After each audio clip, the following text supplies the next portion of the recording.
Magagawa ko ngayon ng JS Prom makeup look. And may konting story time. Ayan. Story time ng high school. Naglagay muna ako ng soothing gel para maganda yung lapat ng makeup natin. So sa kilay, gagamitin ko si Steady. Yung stamp niya. Pero ginagamitan ko siya ng brush. Then maglilinya lang ako.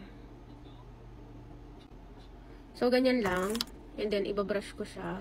Okay lang kahit medyo makalat pa sa una. Kasi yung ginagawa ko is dililinis ko siya after. So, ganyan pag napunasan ko ng tissue, tapos maglalagay ko ng brow gel. So, medyo dark ko ha. Says Lady din yung tatak.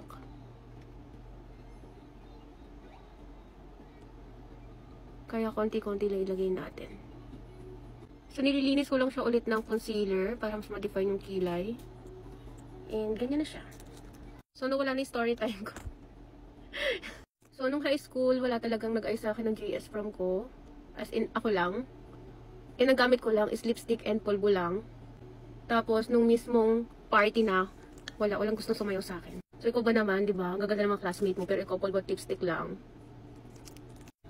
Then, yung gown ko, hiniram ko lang din sa best friend ko. Tapos, kung hindi dahil sa mga kaibigan ko, di ko pa masasayaw talaga yung crush ko. Feeling ko nga napipilitan lang siya nun eh. Pero at least nakasayaw ko siya kahit napipilitan lang siya, di ba? So, ganda mo yung kilay. Ayan, para kilay pa lang mapansin ka na ni crush. Kung kapansin tayo ng konti kay crush, naglagay ako ng concealer para pak na pak yung ating eyeshadow. So, nung high school ako, ginamit ko kasi is lipstick lang, blush, sa mata, and sa lips, yun na yun. So, ayan, kung maglalagay ka ng eyeshadow, ganito muna. Kala mo naman, professional magturo. So, sundan mo na lang siya. So, ganito yung eyeshadow ko ha. Ito muna yung ginamit ko, yung mas light. So, ayun na nga, pagdating ko talaga dun sa JS Prom namin. As in, ang gaganda ng mga klase ko. So, nagpasalon sila lahat. Tapos ako lang talaga lagay sa sarili ko. Tapos lipstick lang, tsaka polvo. As in, na-amaze ako kasi sobrang gaganda nila. At talagang nagbago yung face nila. Kaya sabi ko nun talaga gusto kong matutong mag-makeup. So, ito naman yung mas dark. Ayan, lagi lang sa gilid. Tapos papasok yung pag-blend. So, naglagay ako ng cut crease ng very light lang. So, lalagyan ko nito yung nilagyan ko ng cut crease. So, nung nandun na kami mismo, sa JS Prom, nakita ko yung mga crush ko na, alam mo yun, tinitignan nila yung mga, siguro gusto nilang isayaw. Ayun, as in, sayawan na, tapos yung mga crush mo, may kanya-kanya rin kasayaw, o diba, sa club. So, marami kasi akong crush noon, lande, diba? Pero, ayun na nga. Team talunan tayo that night. So, magko-concealer kasi ako, and gagawin ko siya ng ibang video, kaya, ayun, sa next video, may naka-concealer na ako. So, ayun na nga, akala ko team bangko talaga ako, sa buong gabi na yon. Pero buti na lang, supported talaga yung mga kaibigan ko. Hindi sila pumayag na hindi ko makasayaw yung crush ko. So, nagpa-foundation na ako at gamit ko is Fit Me ng Maybelline. Yung skin tint, ayan, para hindi naman mukhang foundation day. So, kahit isayaw ko ng crush mo, diba, hindi talaga siya magkikakey. Kasi skin tint lang siya, pero dapat nag-skin prep ka rin ng maganda. Siyempre, turn off din yun kay crush. Mamaya yung foundation mo, dumikit dun sa polo niya, o diba? So, yun na nga, nakasayaw ko naman sila. Siguro 3 sila na crush ko, nakasayaw ko. Hindi, di ba? Yes. Natatawa sa sarili ko, dami kong crush talaga. And then, ayun, na-feel ko lang. Nung nakasayaw naman ako na crush ko na mabait. As in, matagal ko naman siya nakasayaw.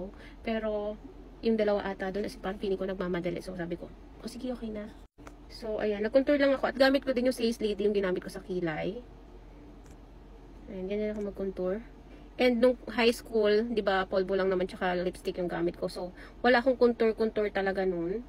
And sobrang na-amaze ako dun sa makeup ng best friend ko. As in, nag-iba yung mukha niya kasi yung ilong niya talaga tumangos dahil sa contour. As in, sobrang pretty niya nung gabi na yun. Maglalagay ako dito ng, ayan, yung highlights para magbukang Korean eye bag. So, dark brown and yung ginamit natin eyeshadow, pinaghalo ko lang para dito sa ating lower eyelid. So, ganyan. So, maglalagay ko ng pilik mata, pero gagawin ko na siya sa ibang video kasi matagal. So, DIY lashes yung ginamit ko. Ayan, para mas mukha siyang natural. Kasi yung mga nabibili natin false eyelashes, usually para kang lilipad. And yan din yung isa kong hindi naranasan nung nag-JS Prom ako. So, wala rin akong false eyelashes. Kahit mascara, wala. So, ngayon, available na lahat sa TikTok shop. So, yun, bilhin mo na isa-isa. So, mag-contour tayo. At gagamitin ko pa rin tong Says Lady. So, kung medyo chubby ka, mag-contour ka. Ako kasi malaki yung face ko noon, pero hindi ako nakapag-contour. Tapos puting-puti dahil nasa pulbo, diba? Para akong espasol. Ayan. So, ganyan lang. Pag nag-contour ka, para may shape. So, mag-blush on din tayo. Ayan. Kasi hindi ko ito naranasan nung high school. Dahil nga lipstick lang. Basta ko na lang siya ginanon. Wala rin brush. So, dito ka lang mag-blush on. Para naman pag sinayaw ka ni crush. O, diba? So, sa powder na tayo. At itong ginagamit ko is Face Lady. Kasi as in, nakakamat siya. At hindi ako nag-oily dito. So, yun ang importante. Lalo na party yun. Katulad dati talaga nag-oily ako as in. So, talaga nakakahiya. So, naglagay ako ng concealer at lip tint lang. Ayan. And then, blend. And then, maglalagay ako ng lip gloss.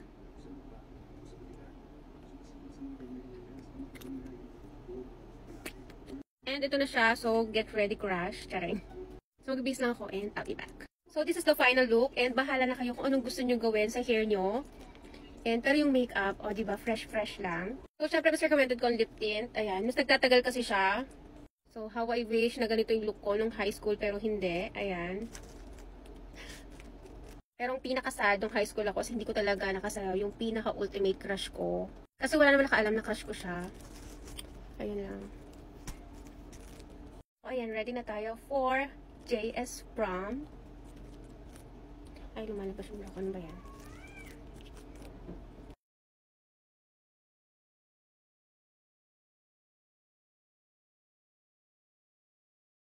So, ayan. So, comment kayo kung anong look naman tayo next.